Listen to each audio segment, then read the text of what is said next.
দেখেন, আজকে আপনাদের সামনে চলে আসলাম আর একটা টপিক নিয়ে। সেটা হলো বাংলাদেশে, আমাদের বাংলাদেশে যে সকল রাস্তা, হাইওয়ে রোড, হ্যাঁ, প্রত্যেকটা হাইওয়ে রোডের সাইডেই কিন্তু দোকান, শোরুম, ওইটা সেটা, হ্যাঁ, দুনিয়ার কিছু কিন্তু দেয়।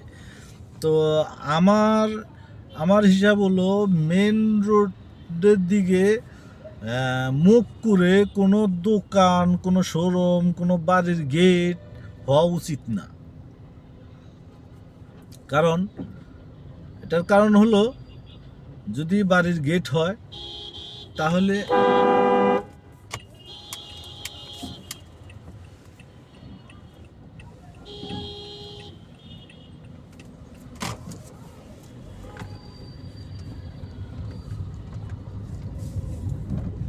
তাহলে এই গেটের কারণে, ইয়ার কারণে অনেক সমস্যা হয়।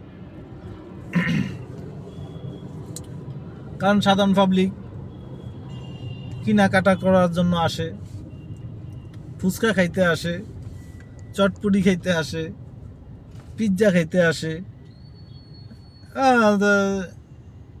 অনেক কিছু।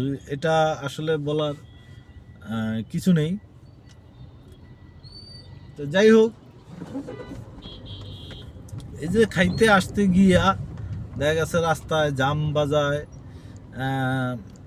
তারা হাইটা যাইতেছে রাস্তা পারাপার, ওইটা সেটা, অনেক কিছু। তো এই বিষয়ে আসলে চিন্তা করলে অনেক কিছু, না করলে কোনো কিছু না। যদি একটা হাইওয়ে রোড, এটা একটা বিশ্ব রোড, এটা দিয়ে গাড়ি ঘোড়া, বড় গাড়ি ঘোড়া চলে, চলে, সব কিছু চলে।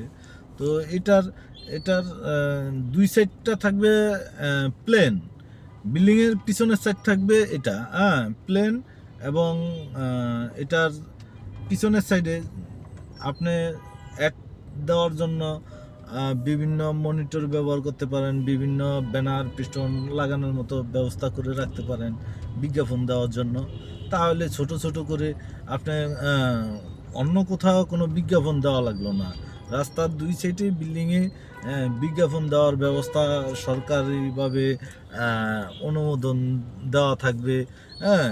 তো বিভিন্ন ব্যানার পেস্টন, বিভিন্ন বিজ্ঞাপন সব কিছুই দিতে পারতেন আপনারা, হ্যাঁ। তাহলে আর কোনো বাধা থাকতো না, ঠিক আছে। তো এখন দেখা গেছে একটা দোকানের সামনে একটা বিজ্ঞাপন, একটা ওইটা সেটা দিচ্ছে, হ্যাঁ। সমস্যা হচ্ছে সাধারণ পাবলিকের, সমস্যা হচ্ছে, সমস্যা হচ্ছে, ওর সমস্যা হচ্ছে, এইভাবে সবার কম বেশ সমস্যা হচ্ছে। আচ্ছা, সমস্যা সমাধান করার চিন্তাধারা কি কেউ কখনো করেছে? করে নাই। একটা বিল্ডিং, বাংলাদেশে একটা বিল্ডিং দিচ্ছে, বিল্ডিংয়ের আসলে কোয়ালিটি এবং বিল্ডিংয়ের মুখ কোন দিকে থাকবে, এবং এই বিল্ডিং অনুমোদন দিবে কি দিবে না, হ্যাঁ, সেই বিষয়ে অনেক চিন্তাধারা। আসলে রাজু যদি চায় তাহলে এটা হয়তো পারতো। কারণ একটা বিল্ডিং উঠতেছে 5 তলা, একটা বিল্ডিং উঠতেছে 7 তলা, হ্যাঁ। যদি এই দুইটা বিল্ডিং একযোগ করে যদি কাজগুলা করতো